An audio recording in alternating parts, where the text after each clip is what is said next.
de me apresentar. Sou Thiago Mitidieri, sou economista do BNDES. Entrei aqui em 2008, fiz economia na UFRJ e foi lá que eu entrei em contato com o pensamento do Inácio Rangel.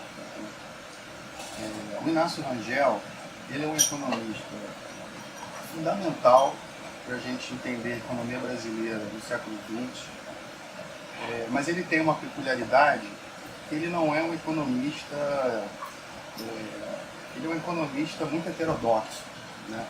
Então, mesmo a UFRJ, que é uma faculdade que segue uma linha heterodoxa, ela não tem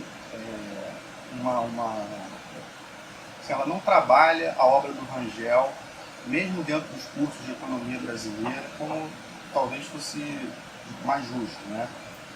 E por que isso, né? Porque o Rangel, ele é um camarada de um pensamento, assim, ele é um cara muito ousado, né? E ele não segue, ele não está, digamos, filiado a nenhuma corrente de pensamento, digamos assim, mais tradicional, mesmo considerando a heterodoxia, ortodoxia, porque ele tem uma maneira dele, a visão dele do processo, no qual permite a ele transitar entre os diversas correntes do pensamento econômico, né? Mas a origem dele, sem dúvida, está no pensamento marxista, né? Então, o Rangel, a formação dele não é em economia, a formação dele é em direito, né? Ele nasceu em São Luís, no Maranhão, né? E ele, lá ele começou a estudar direito, né? Na verdade, o Rangel, em economia, ele é um autodidata. Ele escreveu a principal obra dele, assim, do campo, digamos, na visão do Rangel sobre o processo, é a dualidade básica da economia brasileira. Ele escreveu esse livro e esse livro foi entregue ao Corecon para ele conseguir o título dele de economista. Então, a formação dele é em direito e ele se insere, no primeiro momento, dentro do pensamento marxista. E é dentro do pensamento marxista que ele vai fazer as primeiras formulações dele sobre a economia brasileira, né? Em 1930, o Rangel tinha 16 anos de idade e ele participou da Aliança Nacional Libertadora, né? Então, realmente houve uma ação onde ele invadiu o quartel, houve uma participação assim, militar no processo. E quando o Getúlio Vargas saiu vitorioso, ele estava ao lado do Getúlio Vargas naquele momento. Depois, em 1934, quando teve a intentona comunista, ele participou já pelo Partido Comunista no Maranhão. A intentona fracassou e o Rangel foi preso.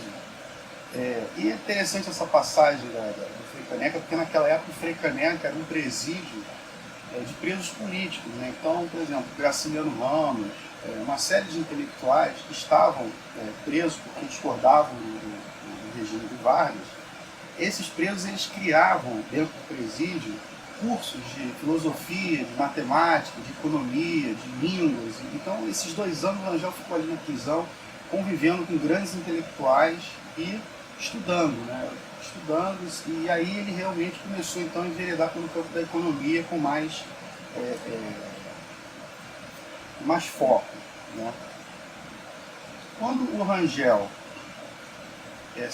volta de São Luís, no Rio de Janeiro, ele vem trabalhar como correspondente dessas empresas de notícias, tipo Reuters, né? Essas empresas que geram as notícias primárias, né?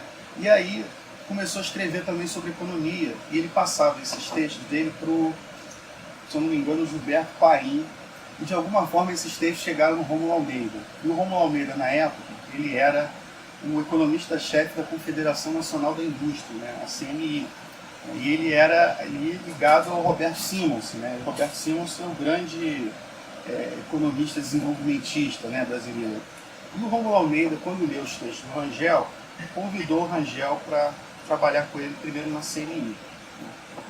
E aí, o Rangel ele tem uma característica na trajetória dele, que é o seguinte: ele, em alguma medida, ele rompe com as pessoas que eram do grupo dele, né? Então, por exemplo, nas discussões ali que se davam no Partido Comunista Brasileiro, nos anos 40, o Rangel a ortodoxia do Partido Comunista Brasileiro defendia o seguinte: olha, para o país se industrializar, você precisa fazer a reforma agrária antes, ou seja, a reforma agrária é pré-condição para a industrialização.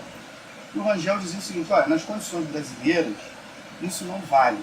Ou seja, é possível o Brasil se industrializar sem fazer uma reforma agrária prévia. Isso resultou na expulsão do Rangel do Partido Comunista, né?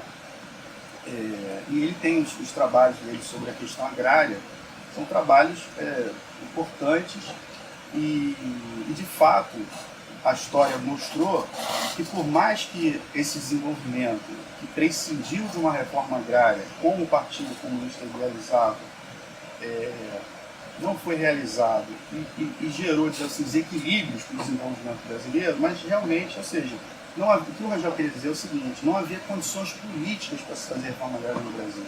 E ele mesmo havia tentado, quando ele participou do movimento da Intentona, exatamente, se aquilo fosse vencedor, uma das primeiras coisas a serem feitas seria a reforma agrária.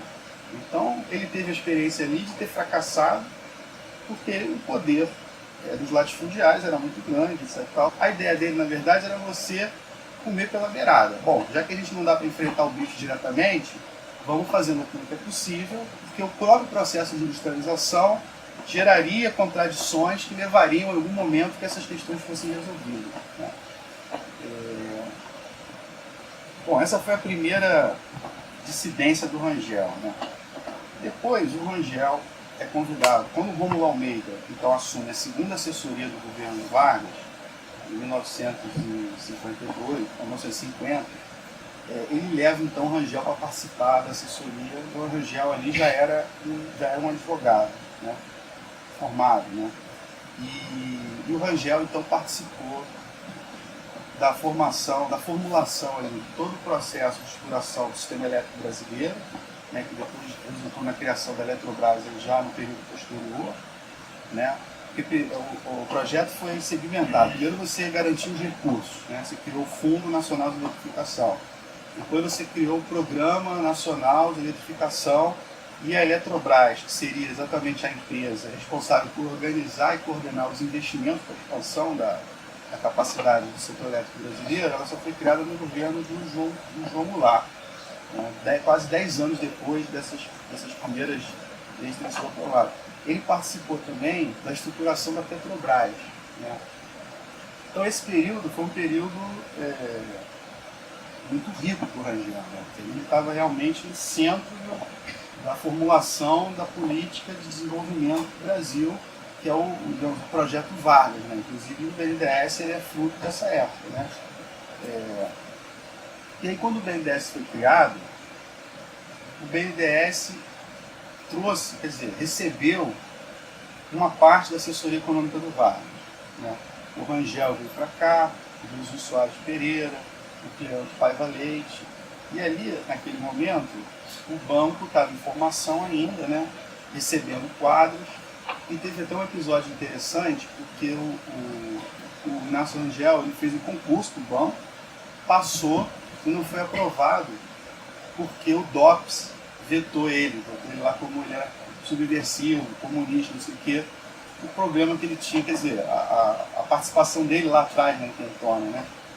E nesse caso é muito interessante que o Roberto Campos, que era o superintendente do banco e que foi o cara que estruturou o BNDES e que promoveu esse primeiro concurso, ele disse o seguinte: olha, não só o Rangel, o Saturnino Braga, o Juvenal Osório, que inclusive esse prédio aqui tem o nome dele, eles foram também censurados pelo DOPS, e o Roberto Campos teve que intervir pessoalmente para garantir a entrada do Rangel, do Saturnino, do Juvenal e tal no banco, né?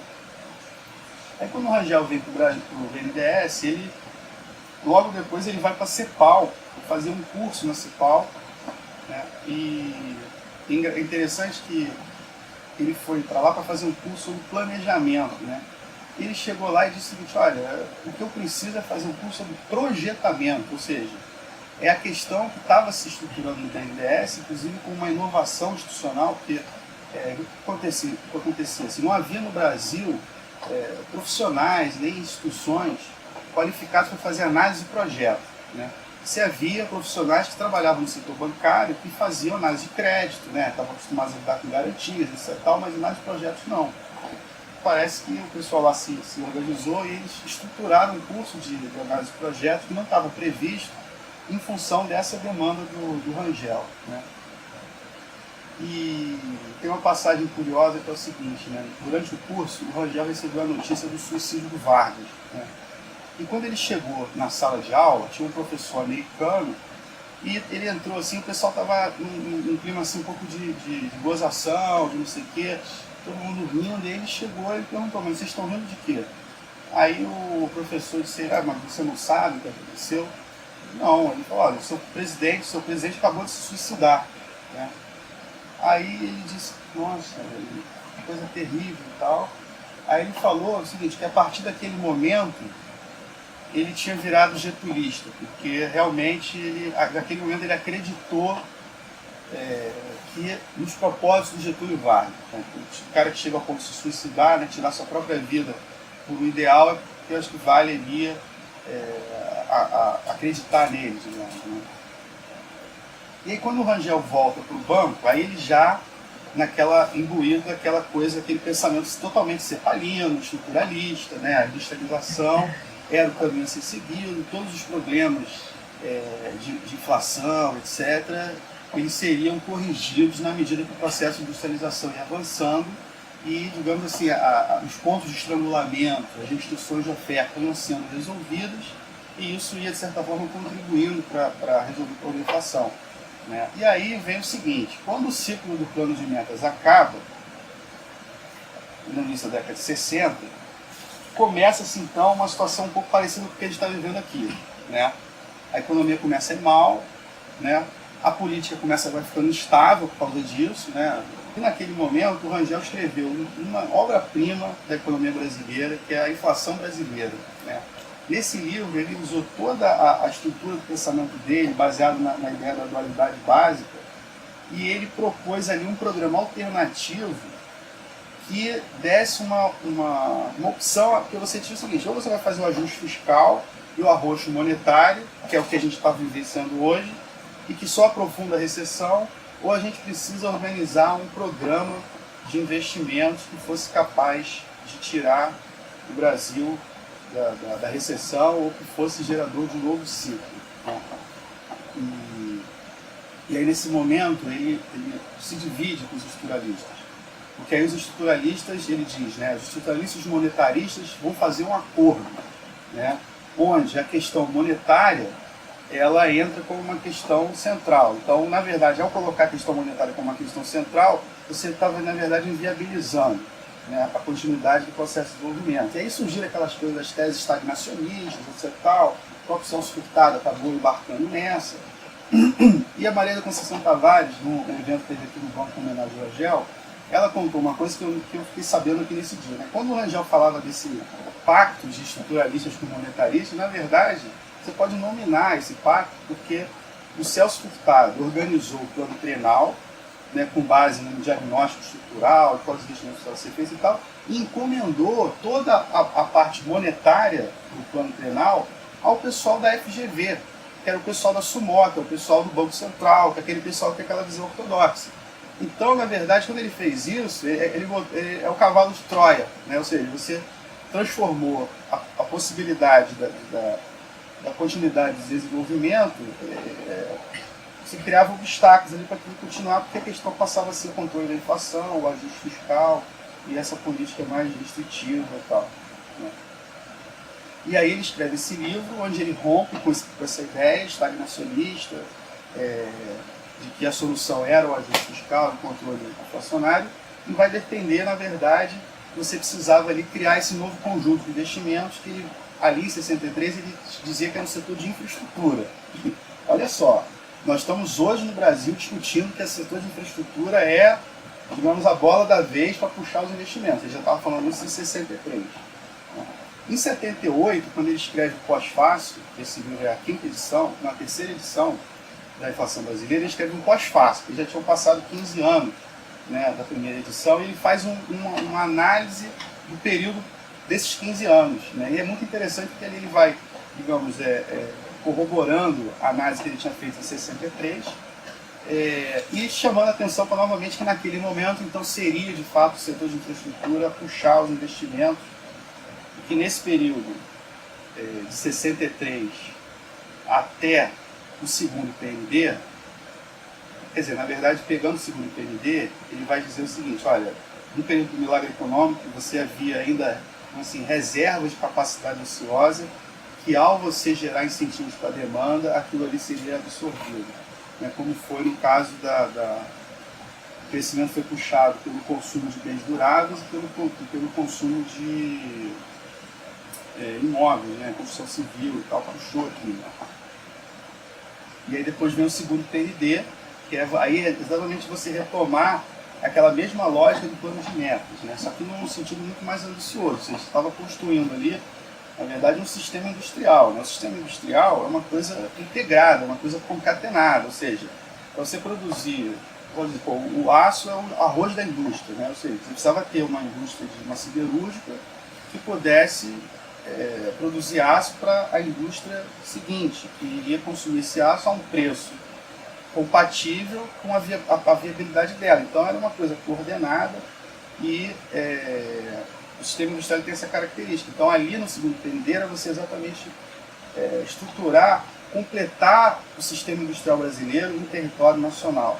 Né? E aí foi a indústria de bens de capital e a indústria de insumos básicos principalmente. Né? E aí depois acaba esse ciclo de plano de metas do segundo PND e você começa um período de crise novamente. Né?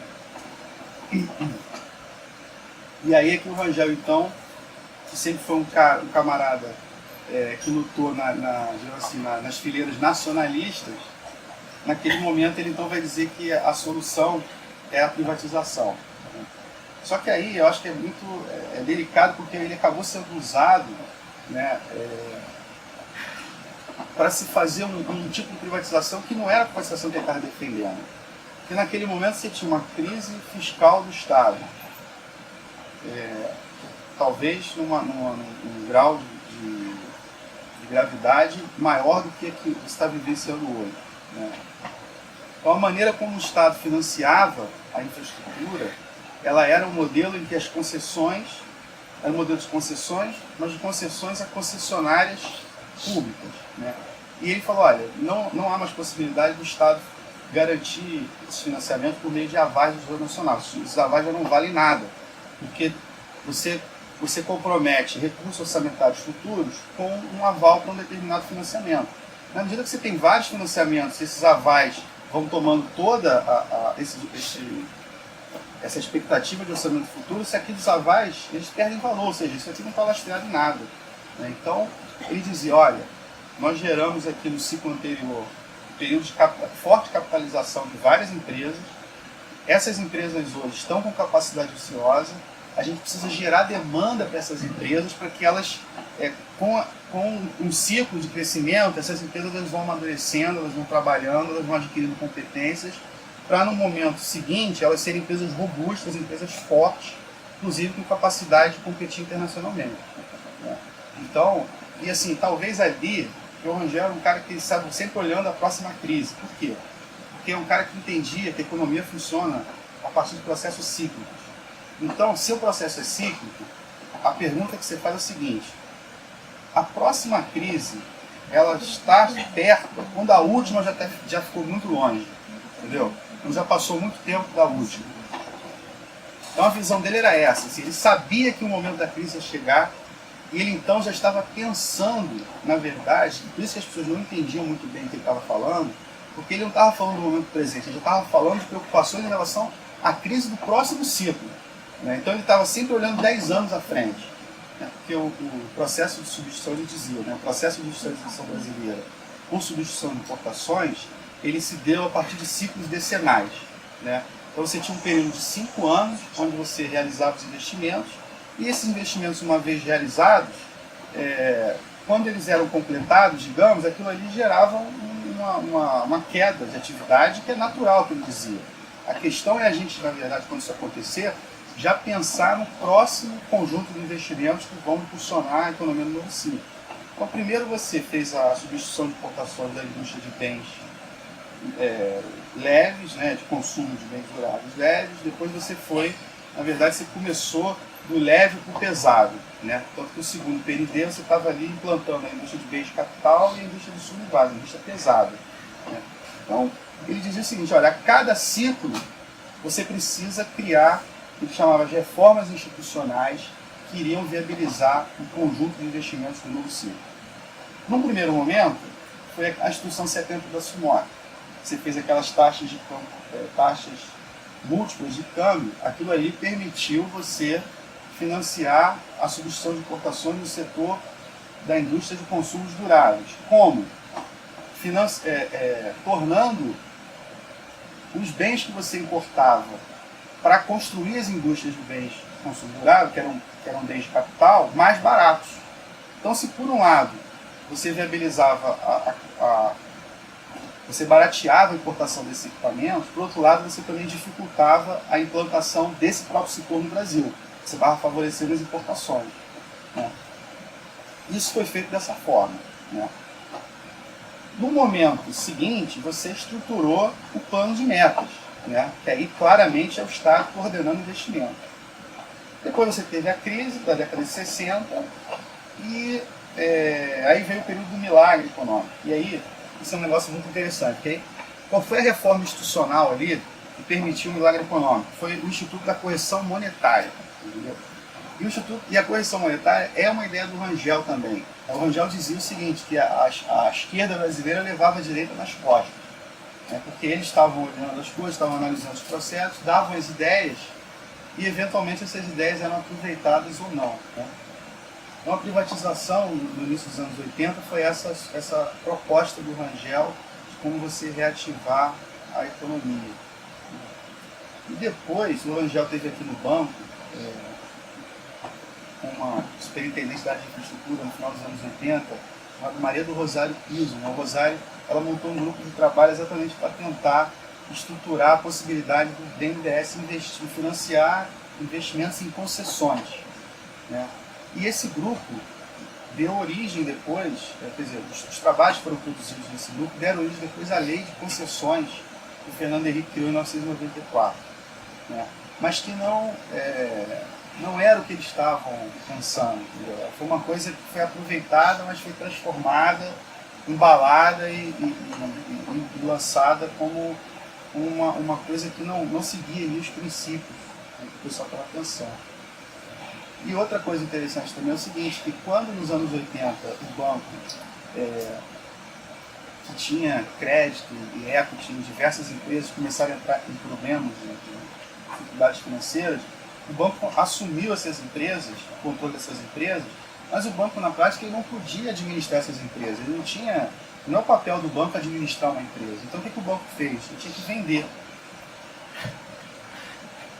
Mas ao vender essas empresas, muitas estatais, o banco tinha que fazer um processo de privatização. Era uma coisa de privatização, desmobilização de ativos estatais.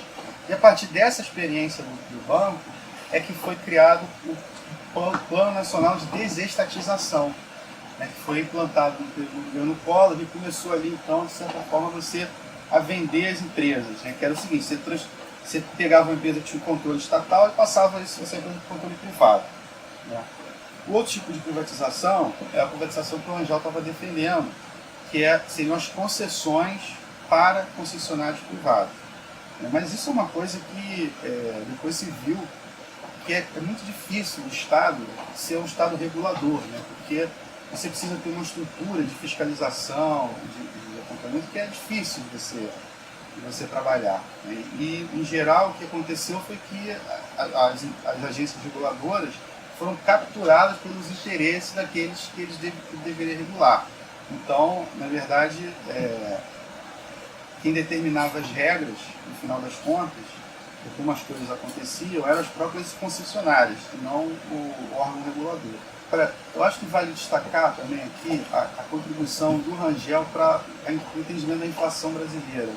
Porque eu acho que poucos economistas conseguiram estabelecer uma conexão entre o processo de acumulação de capital e as questões financeiras que estão relacionadas ao processo de acumulação. E o Rangel analisava a inflação exatamente por essa ótica financeira, né? Não pela ótica, digamos assim, a visão tradicional, né? Aquele trade-off entre inflação e desemprego. Ou seja, quando você cresce, você aumenta a demanda e isso faz com que você gere inflação. Ele dizia exatamente o contrário. Ele dizia que a inflação no Brasil ela se acentuava nos momentos de recessão. E nos momentos de crescimento, ela tendia a dar um alívio. E ele entendia também que a inflação, ele chamava que a inflação no Brasil era um mecanismo de defesa da economia contra a recessão. Por quê? Porque quando você tem taxa de juros reais negativa, ou seja, o dinheiro vale mais hoje do que porque normalmente o pessoal fala, o dinheiro tem valor no tempo, né? Então 100 reais hoje não é 100 reais amanhã. Quando você tem taxa de juros reais negativa, 100 reais hoje vale mais do que 100 reais amanhã, né? Porque a inflação ela é maior, a inflação come o poder de compra da moeda e a taxa de juros, digamos, ela capitaliza a moeda, né, no tempo, capitaliza o dinheiro no tempo. Quando ela é negativa, significa que a inflação é maior, então você está perdendo poder de compra numa velocidade maior do que você está capitalizando aquilo ali. Então isso faz com que gere esses incentivos para o consumo e para o investimento, ou seja, para o gasto. Então, tanto o consumidor não tem interesse em ficar com aquele dinheiro, então ele recebeu, ele já gasta aquilo, e as empresas também não têm interesse, então elas investem, elas aumentam o estoque, compram matéria-prima e mantém aqueles recursos em forma de estoque, porque o estoque você reajusta ele nominalmente, né? Você comprou a 100 hoje, mas daqui a um ano, com uma inflação, você não vai considerar o preço de 100. Você vai considerar o preço que ele vale naquele momento, né? Colocando a taxa de inflação em cima, senão o empresário não tem como sobreviver. Então, esse mecanismo da inflação, como um estimulante para o gasto, é que fazia com que ela fosse importante nesse momento da crise. Agora, ele dizia o seguinte, ela só funciona durante um período curto, porque você precisa planejar os próximos investimentos que vão fazer a economia crescer, porque aí só a economia crescendo é que a inflação vai começar a entrar dentro de padrões mais aceitáveis.